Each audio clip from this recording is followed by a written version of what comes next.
So by the 12th of June, the Allied front line was like this. I chose the 12th of June because Cawthon had been taken and the Allies had a continuous beachhead. The 1st Division had gone through Nory-le-Poterie and they were just outside Caumont-Levante. The YouTube algorithm has changed again, so an early like helps the channel greatly, and subscribe as well. In my video on Omar Beach going inland, I mentioned that the 2nd Battalion of the 115th had been attacked at 2 o'clock in the morning after they'd gone into a field to just flop down and sleep. Now the 1st Battalion had carried on towards Ste Marguerite d'Elle. Ste Marguerite d'Elle is here. Now the 115th were to cross the Elle, which is down here, but they spent the rest of the 10th and the 11th preparing for their attack. Now that gave the Germans 2 days to prepare their defences, the other side of the river. Now the 116th Battalion had been resting a few days at La Combe. They were coming up behind them in reserve. Now the German troops here were the 352nd Division, the same German troops that had been against the 29th on Omar Beach. Now the 10th and 11th, the Germans spent time preparing their defences. Now the front line, which is just the other side of the river, was very sparse. The Germans there were well dug in, and behind them was reserve troops, and behind them again were the armoured vehicles. Now this is an archetypal sunken lane. So there's 2 hedges each side. A jeep could get through here, but a tank can't. Now this was the start line for the attack, just a few hundred yards from the River Elle. Now the River Elle is quite a narrow stream. A fit man could jump across it, but the sides are quite steep, and so vehicles needed a bridge to get across. The attack was preceded by artillery barrage at 3:30 in the morning, carried out by 3 artillery battalions. But as the Germans were well dug in, it turned out they had little effect. Now the plan was for the 1st Battalion to attack Pont de La Pierre, which is down here, and the 3rd Battalion was to attack Pont Jourdan, which is about half a mile down the river. And they start at the same time, 5 o'clock. The troops were safe in this sunken lane, but to get to the river, they had to go out across this hedge, across the field, and then cross that hedge and then go down to the river.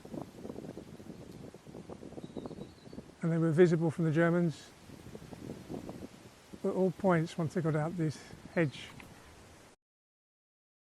From the southern side of the valley, the Germans had a clear view across to where the Americans were. Whichever way the Americans tried to come, across the fields, down the road, the Germans had a clear line of sight. Now these hedges, which were practically impenetrable, there are often openings like that. But of course the Germans, the other side of the field, had their machine guns trained on the openings, so that was the worst place to go into a field. The sunken lane we were in is up to the level where that red roofed building is. So they had to come down across the fields there towards the river and then come up this way. Or they could go down the road, but they were visible whichever way they went down to the river. By 11:30, Major Morris told the men to dig in, and they advanced no further. By the end of the day, there were 87 casualties, including 16 dead. The 3rd Battalion, 115th, were coming down this road, which leads to the Pont Jourdan bridge, and that's just half a mile from the Pont de La Pierre. The attack by the 3rd Regiment started at the same time. Now, even though the situation was similar to Pont de La Pierre, some elements, the companies I, Elle and M, led by Captain Whitehead, managed to get across the bridge and advance. But as they advanced, they became surrounded by Germans. Now many of them got back across the bridge, but some remained there south of the river until they were recovered later on. One man in the group that got across the bridge was Captain Fowler. Now he was advancing, and then suddenly there was a German rifle just a foot from his chest, and the German fired, but it just broke his helmet strap. Now, because there were other Germans covering that German, the Americans pulled back. but Fowler had a lucky escape. Another man in the group was a Private John Smith. There was an 88mm firing at them. He was determined to go and destroy it. He took a bazooka and went off. He did destroy it, but he was killed in that action. And up there on the slopes, there's a path. There's an anti-tank gun up there, which had a clear view onto the bridge. Now the Germans were installed along this alley which leads up to the chateau. Now just here there was an SP gun, self-propelled gun, covering the bridge. Now as an attack was launched by tanks of the 747th Tank Battalion to relieve the men who'd gone across the bridge. But the first tank was hit by this SP gun, the second tank blew up by a mine, and the third tank was hit by this SP gun. General Gerhardt told Colonel Canham to get a brigade of the 2nd Battalion, 116th, ready for the third attack. This took the Germans by surprise, and the 2nd Battalion got right into St Clair-sur-Elle. Some years ago, a family was coming to visit, and they sent me the memoirs that their father had written when he was in Normandy. Now, his name was Rocco, and he introduced me in his memoirs to a book he'd read by one of his officers. So I bought that book as well. But these men didn't see the battle in the same way as others did. Depends where you were. What I've been recounting comes from the books written by historians who've been interviewing several veterans and looking at official records to get the whole picture. But individual men only saw what happened around them, and it can seem to be a completely different battle. Now, Rocco came from Lacombe, where they'd been a few days. He was in the 2nd Battalion, 116th Regiment. They were coming up to relieve the 115th. He says in the battle they had one rule. He says you weren't to stop to help wounded companions because it took ourselves away from the fighting. Getting across a country road intersection was really rough and resulted in several guys getting hit by snipers, one of whom was our only officer, Lieutenant Mahlmann, who was wounded in the leg. The intersection was just a short distance from the orchard where we started. I was in the mortar squad at this time, and we became separated from most of the other company. By now it was turning completely dark, and we scrambled back to the orchard that we'd occupied before starting out. Early the next morning we headed for St Clair. I did some tough fighting on a small road between two hedges. Now, he mentioned in his memoirs that he'd read a book by Charles Cawthon, who was one of the officers of the 2nd Battalion. Now, he didn't know Charles Cawthon, but he'd never met him. Of course, he knew Major Bingham. And so I bought that book by Charles Cawthon, which is very interesting. I've got it here. The Other Clay. Now, if anybody knows how he got that title, I'd like to know. Don't know what it means, but it's very interesting. Charles Cawthon, he was supposed to do his national service in 1941. So in January 41, he went into the National Guard. So by December 41, his national service would be finished. But of course, Pearl Harbor was in December 41, and he was then in the army. He was on Omaha Beach, and then they were coming this way. Now his account of the battle is, the command post was set up closer to the rising clangor by hanging a field telephone and another protruding bush and reorienting the map board. The results of the explosive cracking noises began to mount. Lieutenant Bob Hargrove, a young lawyer from Louisiana and one of the battalion's 3 winners of DSC on the beach, went down with a badly shattered leg. So then they were in St Clair-sur-Elle. He says another event of the stay at St Clair were a visit of General Gerhardt and the arrival of the first replacements for our depleted ranks. The General arrived with his usual pronounced impact at our command post on a humid afternoon in mid-June. Those who had not got away in time stood in attentive attitude around the stained walls of the musty provincial parlour, while he and Major Bingham sat and conversed in front of an empty hearth. I do not recall the exact words, but the General indicated approval of our efforts, which was gratifying if the cost of achieving them was not considered. He also mentions replacements coming in, and there were some replacements on their way to the regiment, and their truck was hit before they even got into battle, and they were all killed. And then replacements have sometimes come in during the night, and in one foxhole the men woke up after a night's sleep and they found somebody next to them they didn't know, and he was dead. Now, many Germans were in such a disarray after the success of the 2nd Battalion, they were asking civilians for clothes so they could get back to their lines. The 352nd were down to 1,900 men covering 5 miles. On the 16th of June, the 3rd Battalion 115th Regiment were camped near Cawthon. That's the church there. They were enjoying hot chow and having a wash. A German SB managed to approach, probably attracted by the dust thrown up by the weasels bringing in supplies. They sent 30 shells into the camp, hitting trucks. Now, one truck exploded and the mortar man called Alabama was hiding in a hole. Every time he tried to get out, there were shells coming from the truck at him. Afterwards they thought it was rather funny, but of course it wasn't at the time. By the 18th, the 116th had advanced again. They'd come up to the main line of resistance of the Germans, so they stopped. They carried out their mission. Now they were going to go into active defence, and that was going to continue for 4 weeks. It's going to be one of those days today. I'm sat in the trunk of the car trying to keep out the wind, especially for the microphone. Now, at the same time as the 115th were trying to cross the Elle, the 101st were taking Carentan.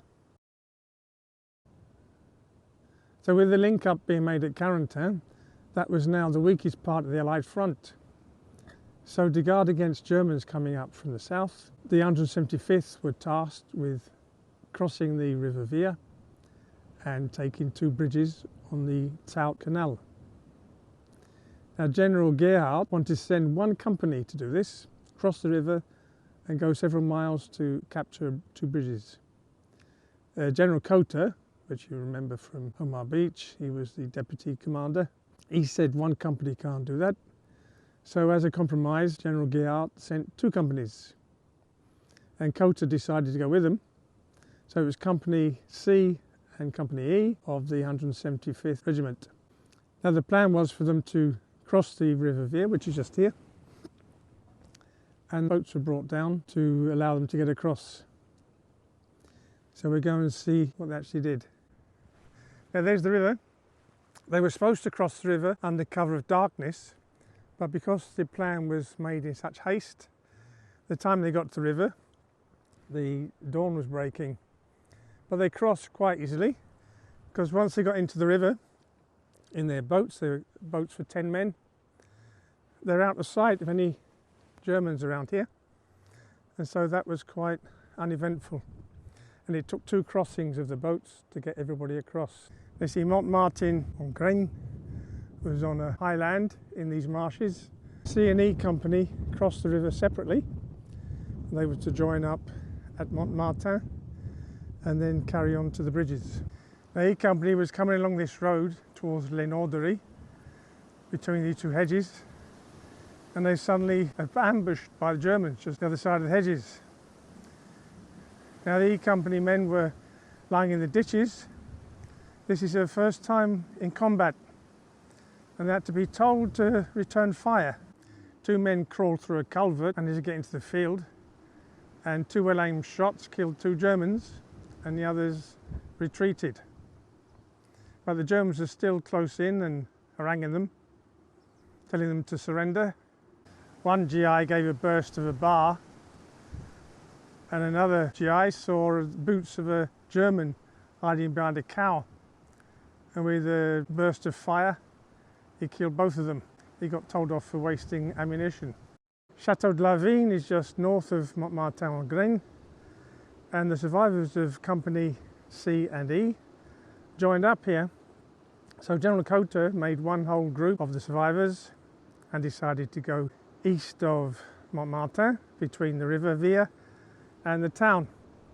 But the Germans were there in force, So they were forced to come back again to the north of Montmartin, and they were joined by some paratroopers that turned up who decided to stay with them. So when they found it was impossible to go to the east, they came back to the north of Montmartin. They sent a message to Gerhardt saying what had happened, and Gerhardt said, "There's a company coming to relieve you." And then in the evening, with a perfect manoeuvre and fire action, they took Montmartin. Cotter then decided that the vital mission was for his soldiers to survive, and so he abandoned the idea of getting the bridges. At dusk, General Gerhardt ordered G Company to go across the Vire to complete the mission. G Company was at Neuilly-la-Forêt. The CO of G Company, Colonel Good, thought the mission was impossible, so he went with his men. They crossed north of Neuilly, then went south along the west side of the Vire. Gerhardt had forced stragglers from C and E Company, who had got back across the Vire, to go back again with the G Company. They arrived at the village of La Raye, then they moved west and occupied this high ground overlooking the bridge on the river Taute. This had been the objective for Company C. Captain Schlingelhoff thought it looked like the whole German army was below them. They expended most of their ammunition taking on the 17th SS. The telephone of Schlingelhoff was shot out of his hand. They then pulled back to La Raye, which is near the bridge over the Vire, but had been destroyed. That's why they couldn't use it to get across. This is the little hamlet of La Raye. Now they made a last stand in this field just between the bridge and the hamlet.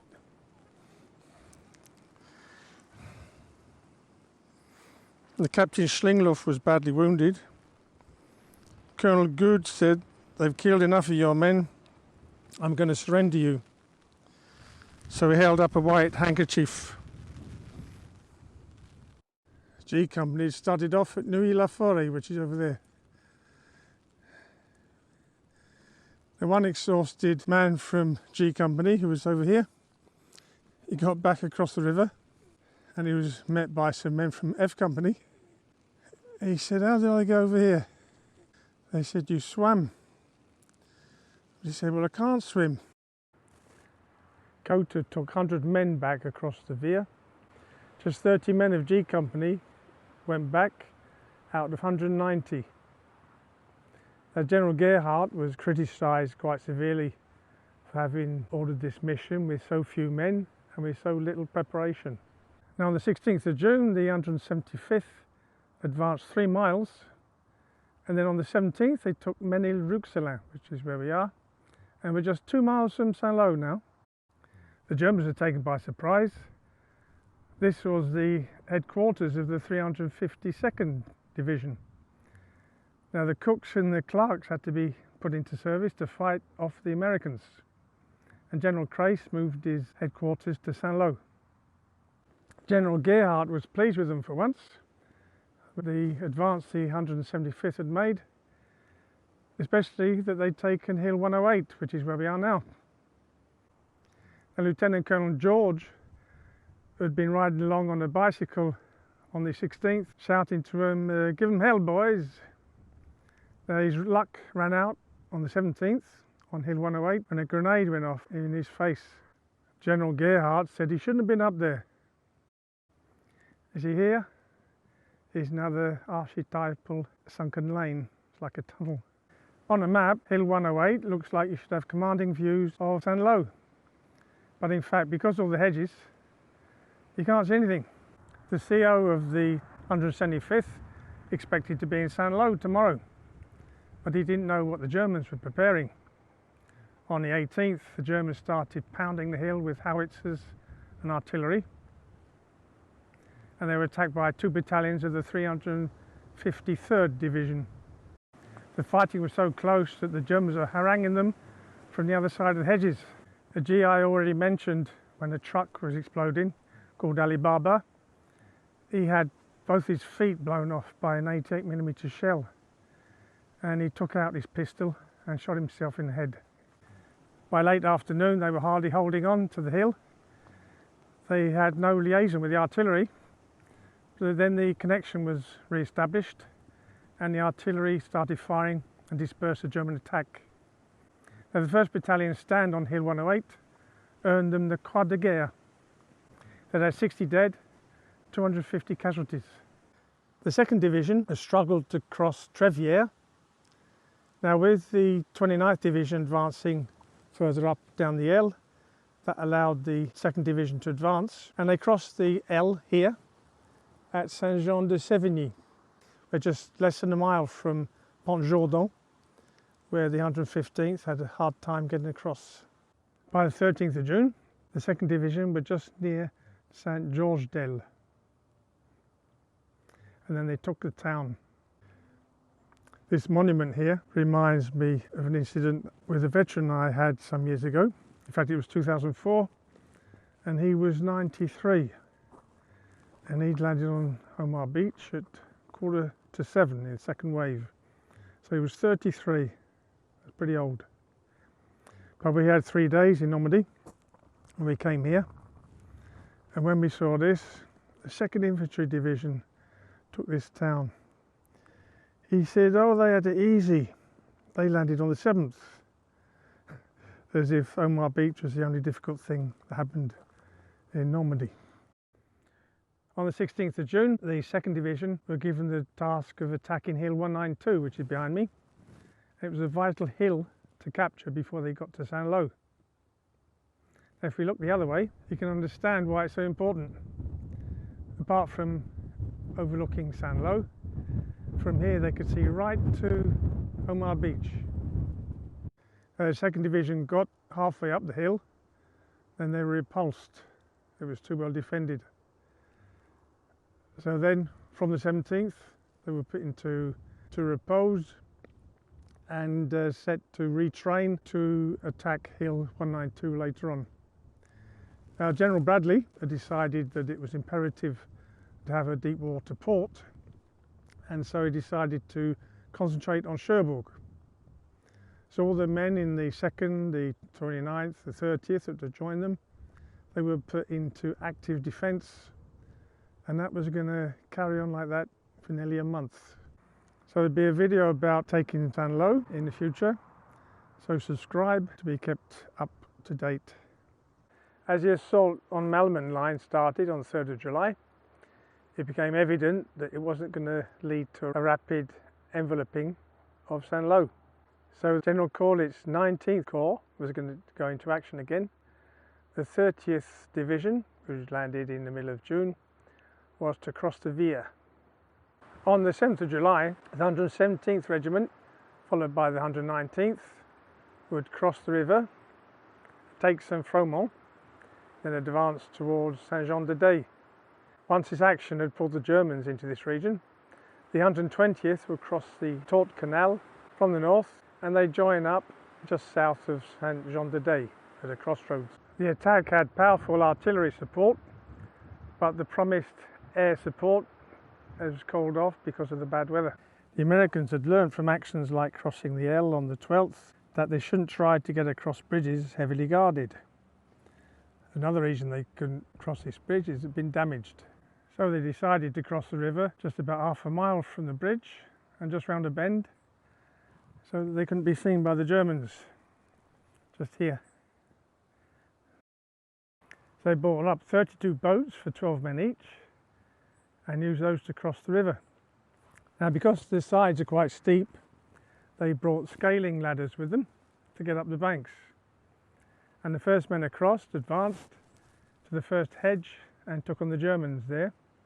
The attack started at 4:30, and by 4:45 the Germans realised what was going on. There were mortars and artillery coming onto this crossing site. But companies E and F advanced through Saint-Fromond. They got to the main road, turned right to go to the crossroads just south of Saint-Jean-de-Dé, which was the meeting point with the 120th. The 30th Engineers were getting ready a bridge for the infantry, and by 9 o'clock they'd repaired the bridge to take vehicles and tanks. The tanks of the 743rd Tank Battalion started crossing, followed by the 823rd Tank Destroyer Battalion. The 120th had crossed the Tourte Canal in the afternoon. The 3rd Battalion was held up by miscalculation of the length of the bridge needed. The battle group Heinz couldn't cope with the situation. The 2nd Parachute Corps was called in to come across to the west of the Vire, as was the Panzer Lehr and the 2nd SS Panzers. General Bradley was pleased with the 30th Division's progress. He decided to add a limited assistance from 3rd Armoured Division. Corlett decided to send the 3rd Armoured on a power drive towards Saint-Lô. General Hobbs' 30th Division would clear the way to the Florian crossroads, giving the tanks a clear run. Tanks and infantry in the same place isn't a good mix. The tanks approaching the bridges on the Vire were in a traffic jam, and infantry were being forced off the road for fear of being squashed. One reason for the congestion was that one pontoon bridge had been destroyed by German artillery. When the first elements of the 3rd Armoured crossed, they had stiff opposition from Germans in St Fromond, which was supposed to have been cleared. Brigadier General Bone decided to wait till next day to start the push. Major General Watson then instructed Bone not to send his tanks to the crossroads, as going west, but to go south from St Fromond towards Pont Jourdan. When General Hobbs heard about the traffic jam at the Elle bridge, he became quite upset.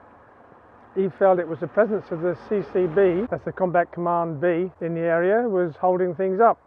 He couldn't get his supplies in. And General Hobbs was getting quite angry about the situation and transferring his anger onto General Bone of the CCB, that's Combat Command B. He asked General Corlett if the CCB could go elsewhere or just trail behind his infantry. General Corlett said, no, you put them in the lead and they should get to Hill 91 as soon as possible. That's Les Hauts Vents, or the Windy Hill, which is where we are now. So Hobbs ordered General Bone to get to Hill 91 as soon as possible. Now it wasn't at all easy because the roads were very muddy and a fallen tree or a broken down vehicle could hold everything up. And the traffic jam that had been at the bridge was just moving southwards. So Bone rode along in his jeep next to the column, trying to get things sorted out. Even though he had a star on his jeep, it didn't help much to get along through those muddy roads. He told one of his commanders of one of his task forces to go onto the main road. Now in training, they'd learned to do anything but that. But anyway, they got onto the D174 and they started moving quite well. But even so, in the last 8 hours, they'd only done 600 yards. General Hobbs now gave an ultimatum to Bone. He said, get your tanks to Hill 91 by 1700 hours or forfeit your job. Now Lieutenant Redmond was leading a task force of tanks. Their instructions were to turn left onto the main road and then further down turn right onto a smaller road. Now Lieutenant Earl was in the tank behind Redmond and he saw Redmond take the wrong turning. Now there was too much noise to call to him, and this was Lieutenant Earl's first day in battle, so who was he to tell his commander what to do? So anyway, now they were going northward towards the American lines. There had been rumours of Panthers arriving. Now the men of the 823rd Battalion of Tank Killers, they just met some men of the 117th who were going northwards, who told them they'd just seen some Panzers. Now Lieutenant Redmond suddenly heard a German anti-tank gun to their right firing, and the shell just went near him. He could feel the shockwave of it. He told his gunner to hit the anti-tank gun. With 3 shots, the gun was spinning into the air. Then saw another gun. The German soldiers were trying to turn it round from firing to the tank killers to fire at them. And they hit that gun as well. And it was now that the tank killers and the CCB men saw each other through the mist. Now for the men of the tank killers, the 823rd, they'd heard there were Panzers coming. The Germans had been firing in that direction. And so these tanks they could see must be German tanks. So he started firing at them. Lieutenant Redmond's tank was hit. He managed to get out onto the ground. And Lieutenant Earl's tank had to stop suddenly to avoid running over him. Another tank was hit and knocked out. And this battle continued for over half an hour until they realised that they were firing at Americans. So the surviving 6 tanks of the CCB task force turned round and went towards Les Hauts. And very soon they were there and took place on Hill 91. Now Bone wasn't here, of course. He was still on his way with the other tanks. He sent a message to General Hauts. He said the tanks are on Hill 91. Now Hauts is such a rage now, he just didn't believe him. And so he said to Hauts, he said, stop where you are. So Hauts had to stop. Of course, the best thing would have been to get up to Hill 91. Now this cross marks the spot of Les Hauts, or the Windy Hill. On the 11th, the Americans here were attacked by the Panzer Lehr. Now during this attack, Lieutenant Tuttle recounted afterwards, so they saw a German tank coming. A German officer was standing in the turret of the tank attempting to send a radio message. Lieutenant Pritchard opened up with his .30 caliber machine gun, which was mounted on a jeep and located just outside the CP area. This acted as a signal for the other men to go to work on the first tank. Private Talarico, 3rd Battalion HQ, manning his bazooka alone, fired at it from the front end and then through the hedgerow on the side. A bazooka team from Company Elle opened up on it. Captain McCullough and Captain Schaefer were tossing hand grenades in the turret and at the Germans in the road. The Germans began screaming for mercy as the tank burst into flames. He made an effort to back up, but didn't get far. Now this fighting went on for several hours. By the end of it, there were 5 Panzer IVs knocked out and 5 armoured cars, 60 prisoners taken. And after a fierce battle, he managed to repulse the attack. But any hope of the 30th Division getting to Saint-Lô was dashed. And so it's going to be up to the 29th Division to fight their way into Saint-Lô. And that will be another video. So subscribe, give it a thumbs up, and see you soon.